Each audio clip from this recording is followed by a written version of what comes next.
firman Allah yang untuk menyeru kita menjauhi api neraka atau memasukkan diri kita ke surga dan keluarga kita ke surga. Sebenarnya kalau masuk surga itu ada 3 pilar ya. Maksudnya yang pertama itu masuk surga tanpa hisab. Kemudian yang kedua itu masuk surga dengan hisab karena amal solehnya yang plus atau yang lebih. Kemudian yang ketiga yaitu masuk surga karena amal soleh, tapi amal solehnya itu yang kurang-kurang. Nah, kalau dilihat diri kita ini, terutama kita ya, hanya manusia biasa. Kita pasti pengennya juga masuk surga yang tanpa hisab ya, yang tanpa hisab. Namun kayaknya mungkin nggak itu. Nah, kemungkinan terbesar yaitu kita pengen yang kedua, masuk surga dengan hisab, tapi amal solehnya yang plus. Nah, bagaimana sih kita bisa masuk surga dengan hisab, dengan timbangan yang amal solehnya itu plus. Nah, dengan cara kita cetak generasi Qurani sejak dini. Di sini nanti akan disampaikan kepada Ibu Mita ya, generasi Qurani itu yang bagaimana nanti terintegrasi dengan sekolah Muhammadiyah Mertosanannya itu juga seperti apa. Monggo Ibu Mita bisa dilanjutkan. Ya, terima kasih Bu Fia atas kesempatannya. Ya, melanjutkan dari apa yang sudah dijelaskan Bu Fia tadi, pada surat At-Tahrim ayat 6 tadi juga di sebuah potongan ayat, ku anfusakum wa ahlikum naron, itu tadi ya. Jagalah dirimu dan keluargamu dari api neraka tadi. Nah, di situ berarti dari yang sudah Bu Fia sampaikan tadi, kalau masuk surga kan, masukkanlah keluargamu ke surga. Itu ada 3. Tapi kalau jagalah dirimu dari api neraka, berarti pilihan yang ketiga tadi kita tidak masuk. Berarti hanya ada 2 pilihan. Yang pertama, kita masuk surga tanpa hisab, atau kita masuk surga dengan hisab yang amal kita lebih banyak. Jadi lebih berat ya Bapak Ibu tugas kita. Nah, di sini untuk itu program-program dari SD Muhammadiyah Mertosanan untuk mencetak generasi Qurani, kita memiliki beberapa program, terutama ketika di bulan suci Ramadan ini. Ada sebuah hadis, khairukum man ta'allamal Qur'ana wa 'allamahu. Sebaik-baik orang di antara kamu adalah orang yang belajar Al-Quran dan mengamalkannya. Hadis riwayat Bukhari. Nah, di situ belajar Al-Quran itu tidak hanya membaca saja, ya, tapi mengamalkan, memahami, dan juga menyebar luaskan. Nah, di sini tugas kita mendampingi anak-anak kita, terutama di bulan suci Ramadan ini, supaya bisa lebih disiplin, lebih sabar, empati, menumbuhkan rasa cinta terhadap Al-Quran. Nah, bagaimana caranya itu semua? Nah, SD Muhammadiyah Mertosanan juga membuat jadwal selama bulan suci Ramadan ini. Selama di rumah, anak-anak dari bangun sahur, kemudian sholat subuh, setelah sholat subuh anak-anak juga infak subuh. Nah, dari sekolah untuk infak subuh itu diberikan celengan infak subuh yang setiap bulannya nanti disetorkan ke sekolah. Nah, setelah itu juga kegiatan selain itu, setelah infak subuh, kemudian sholat duha, itu bisa dilakukan di rumah ketika anak-anak liburan di rumah. Dan ketika di sekolah setiap hari, anak-anak juga selalu melakukan sholat duha berjamaah. Dan itu kita lakukan untuk pembiasaan anak-anak supaya ketika tidak di sekolah pun anak-anak di rumah juga tetap melaksanakan sholat duha. Dan kemudian dilanjutkan lagi dengan pembelajaran, dan di rumah juga tentu tidak luput dari kerjasama dari orang tua untuk lebih perhatian lagi kepada anak-anaknya. Jadi tidak hanya tugas guru di sekolah saja, tetapi ketika di rumah orang tua juga memberikan contoh. Tidak hanya menyuruh saja, nggak mungkin anak, ayo le, gek sholat, tapi orang tuanya nggak sholat, nggak mungkin anaknya mau ikut sholat. Ayo le, gek ngaji, nggak mungkin anaknya mau ngaji kalau orang tuanya nggak mencontoh ngaji. Nah, di sini orang tua juga harus mencontohkan juga, tidak hanya menuntut anaknya untuk lebih baik, tapi orang tuanya tidak mencontohkan kebaikan. Seperti itu. Kemudian Pada di SD Muhammadiyah Mertosanan ada berbagai program ya Bapak Ibu. Di sini kita ada buku pantauan. Buku pantauan ini untuk memantau para siswa dalam melaksanakan atau melakukan kegiatan-kegiatan yang sifatnya itu nanti menumbuhkan karakter. Yang pertama nanti di sini juga ada sholat wajib, sholat duha, tahajud, kemudian ada tahfidz, ada hafalan, ada pembiasaan infak, ada pembiasaan menabung, pembiasaan kebaikan yang lain, yaitu kebaikan-kebaikan yang sepele ya, yang kecil, tapi dilakukan secara terus-menerus sehingga membuat anak itu terbiasa. Misalnya seperti membantu orang tua di rumah, itu hal sepele ya. Namun nanti efeknya di kemudian hari setelah mereka sudah dewasa. Kemudian nanti ada literasi juga. Nah, di sini selain di buku pantauan ini mencetak generasi emas itu yang pertama yang dilakukan dari yang dohir dulu. Seperti misalnya orang tua jika membaca Al-Quran disarankan untuk menggunakan mushaf Al-Quran, mushaf ya, bukan melalui aplikasi atau gadget. Sehingga karena anak itu meniru ya, Bapak Ibu semua, anak itu melihat, meniru apa yang orang tua lakukan. Jadi kalau namanya anak-anak itu menganggap apa yang dilakukan orang tua itu baik dan menganggap apa yang tidak dilakukan orang tua itu berarti hal yang tidak baik atau tidak boleh dilakukan. Misalnya kita contohkan aja dari yang paling dohir itu membaca menggunakan mushaf langsung, tidak memakai HP, karena kalau memakai HP anak-anak pasti kiranya ini ya, apakah orang tua saya itu scroll medsos atau membaca Al-Quran seperti itu. Kemudian yang kedua bisa rutinitas. Nah, kita merutinkan untuk membaca atau tadarus Al-Quran. Zaman sekarang ya sulit sekali ya Bu.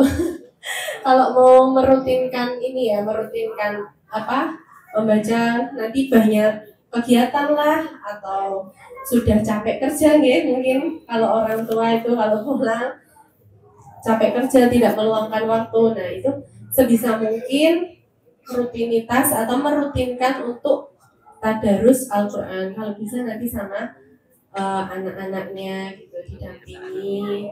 Di sini insya Allah ya Bapak Ibu semua sudah merutinkan ya, merutinkan untuk tadarus bersama putra putrinya. Sampun, alhamdulillah.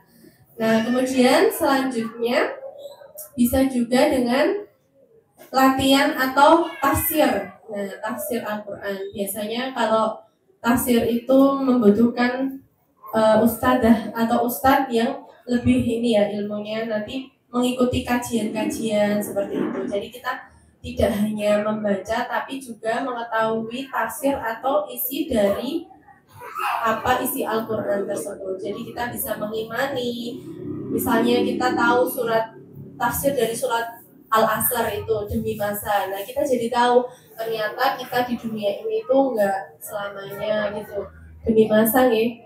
Hanya orang-orang yang beriman yang bisa menggapai surga Allah dan tidak menyia-nyiakan waktu seperti itu.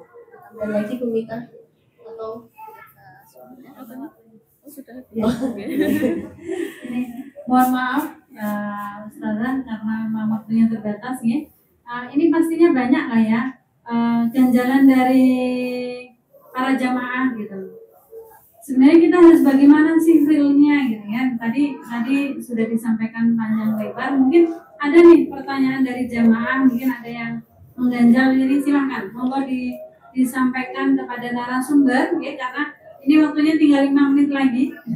5 menit lagi nanti sedikit kita ada yang tanya jawab, kita kasih waktu tanya jawab 5 menit ya untuk jamaah untuk bisa disampaikan ke narasumber. Monggo, mungkin saya beri kesempatan ini. Terima kasih sekali sebelumnya Ustazah atas penyampaian materinya. Ini banyak sekali nanti yang kita bisa ambil manfaat intisarinya. Monggo. Sudah azan. Yun sewu ini azan yang pertama. Kayak subuh gitu ya, ada yang pertama, ada yang kedua. Nanti bentar lagi kita beda selisih berapa? 8 menit ya dengan adzan. Nanti kalau adzannya Masjid Ahmad Dahlan berarti sudah. Ahmad Dahlan belum adzan berarti belum. Ya. Patokannya adzannya Ahmad Dahlan, bukan adzannya Masjid Dahlan. Ya, mungkin ada 1 atau 2 dari jamaah ada yang mau disampaikan. Ibu Bapak silakan. Lanjut.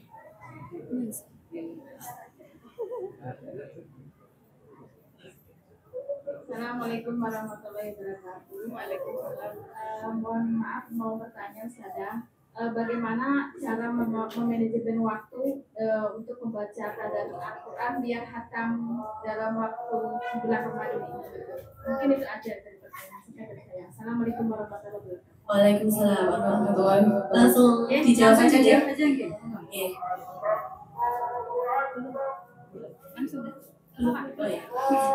Bagaimana caranya supaya tadarus Al-Quran itu khatam ya? Nah, yang pertama adalah kita memprioritaskan bahwa kita itu jadi tadarus Al-Quran itu jadi prioritas yang utama. Jadi ini monggo ya bisa sambil ya membatalkan dulu ya monggo bisa sambilan nanti jangan lupa berdoa ya.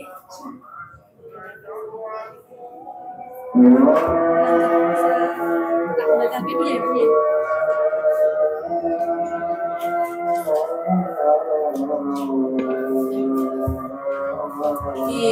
Sambil ini ya Bu.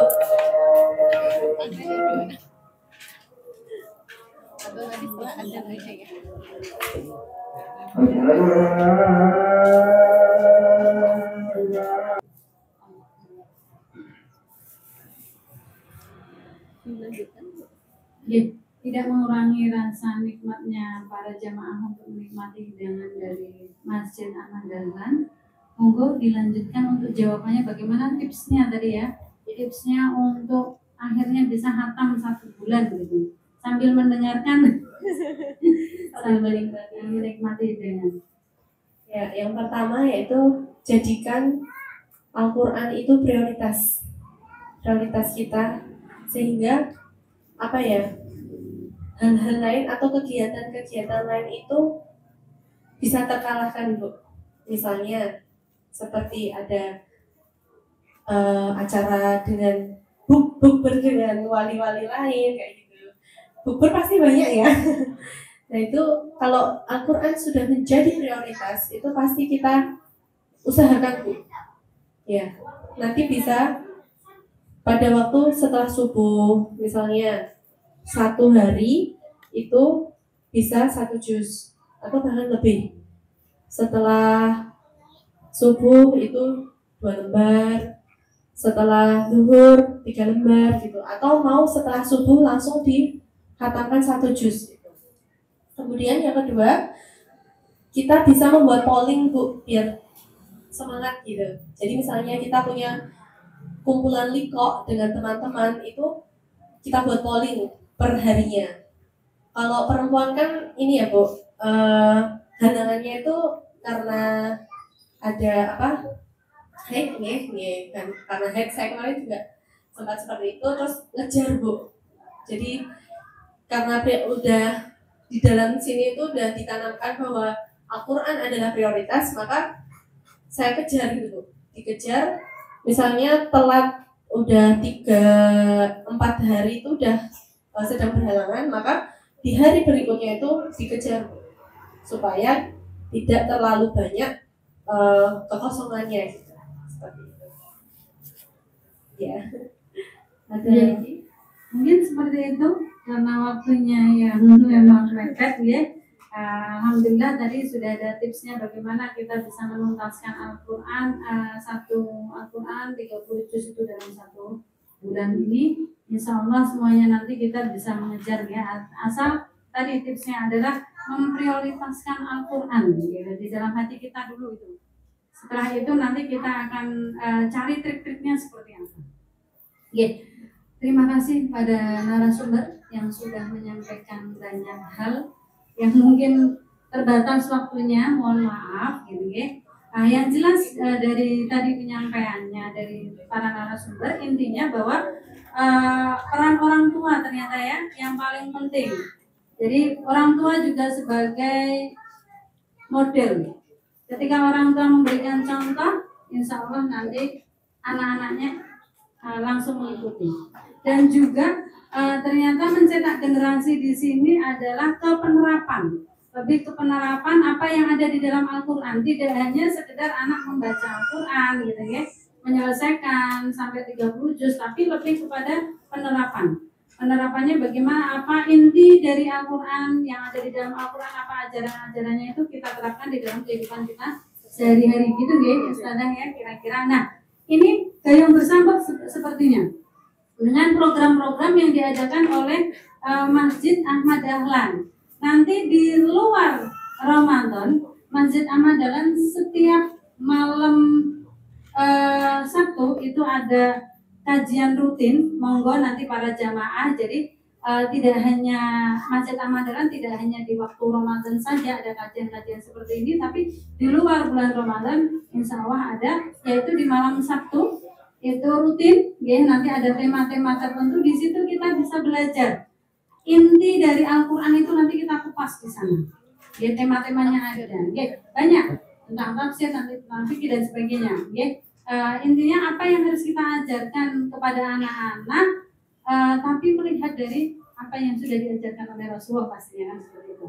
Nah, kemudian di hari Senin juga ada, di hari Kamis juga ada, sekalian buka puasa gitu ya, hari Senin Kamis. Kemudian biasanya sama kalau malam Jumat itu ada Al-Kahfi, itu pembiasaan juga yang mungkin bisa kita terapkan kepada anak-anak kita. Monggo, ini tema kali ini ternyata gayung bersambut dengan program-program yang sudah rutin diadakan oleh Masjid Ahmad Dahlan PCM Banguntapan Selatan. Mungkin karena waktunya terbatas, untuk kali ini talkshow kali ini kita bisa cukupkan sekian. Semoga apa yang disampaikan oleh para narasumber bisa kita aplikasikan di dalam kehidupan kita sehari-hari. Dan kami tunggu para jamaah, selain nanti kita belajar tentang Al-Quran selama bulan Ramadan, monggo bisa datang ketika di luar bulan Ramadan dari program-program yang sudah diadakan oleh Masjid Ahmad Dahlan PCM Banguntapan Selatan. Dari saya sebagai moderator, jika banyak kurangnya kami mohon maaf. Kami akhiri dengan membaca hamdalah. Alhamdulillahirabbil alamin. Kemudian dilanjutkan dengan doa kafaratul majlis. Subhanakallahumma rabbana wa bihamdika asyhadu an la ilaha illa anta astaghfiruka wa atubu ilaik. Saya akhiri. Assalamualaikum warahmatullahi wabarakatuh. Waalaikumsalam warahmatullahi wabarakatuh.